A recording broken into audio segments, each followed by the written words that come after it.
इंदौर बिलासपुर के वार्ड 78 में नगर निगम की अतिक्रमण हटाओ मुहिम आज सुबह भारी पुलिस बल और निगम अमले के साथ शुरू हुई। इस अभियान में कई पक्के मकानों को तोड़ा गया। मोहल्ले के लोग रोते बिलखते भी रहे। कुछ दिनों की मोहलत की गुहार लगाई, लेकिन प्रशासन ने सुनवाई नहीं की। पोकलैंड और जेसीबी मशीनों की व्यापक तोड़फोड़ की गई। यह कार्रवाई रोड चौड़ीकरण के लिए किया गया है। प्रशासन का कहना है कि समय रहते नोटिस दिया गया था, लेकिन अतिक्रमण हटाया नहीं गया, इसलिए कार्रवाई करनी पड़ी। इस मुहिम में करोड़ों का नुकसान हुआ है। पूर्व विधायक और प्रदेश अध्यक्ष जीतू पटवारी भी मौके पर पहुंचे और इससे तुगल की फरमान करार दिया है। स्थानीय लोगों में भारी आक्रोश देखा गया है।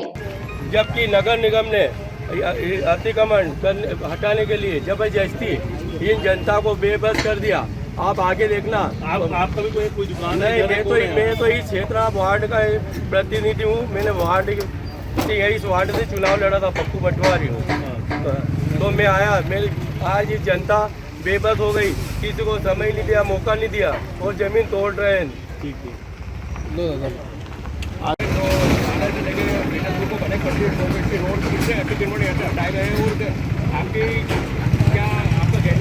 इसको कार्रवाई नहीं होती तो इसको तानाशाही बोलते हैं।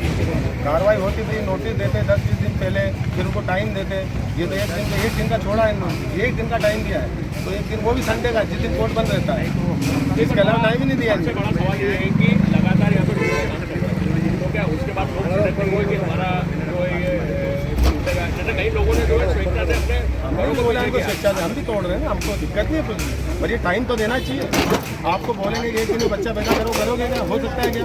ऐसे टाइम दे, हर चीज़ का टाइम रहता है सर। उसमें कम से कम 15 से 20 दिन हो लगते हैं। आज कितने मकानों पे कार्रवाई की? कम से कम ये 200 परिवार आहत हुए हैं और विचारों के ऐसे हुए हैं कि जिनके पूरे जीवन की कमाई के उनके मकान बनाए, तो सबके मकान तोड़ दिए, टाइम भी नहीं दिया उनको और पूरे मकान हिला दिए। मतलब आप स्वेच्छा से तोड़ोगे तो कैसे अपने हिसाब से तोड़ोगे? तो जब नगर निगम तोड़ती है तो पूरा पोकलैंड जब पूरे मकान को धसा देता है। एक बात ये भी सामने आ रही है कि कई जो अतिक्रमण की कार्रवाई की गई है, कई लोगों के पास टीएनसीबी थी और टीएनसीबी के बाद में सभी टीएनसी के हिसाब से दुकान बनाई है और उसके बाद भी अतिक्रमण किया गया। टीएनसी विभाग देता है, वही देता है, तो वही देता है। जब तुमने दिया तो तुमने 100 फीट छोड़ के टीएनसी देना थी भाई। तुमने 100 फीट छोड़ के टीएनसी नहीं दी और आपने टीएनसी दे दी और पैसे भी ले लिया हमसे, हमारी सुरक्षा के लिए। सुरक्षा के पैसे रहते हैं टीएनसी का, तो ये आपकी सुरक्षा रहेगी, आपका इसको कुछ भी नुकसान नहीं होगा। अब इन्हें कर दिया और इन्हें कर दिया। एक मोटा अंदाजा। इंदौर से सब्बीर बोहरा की रिपोर्ट।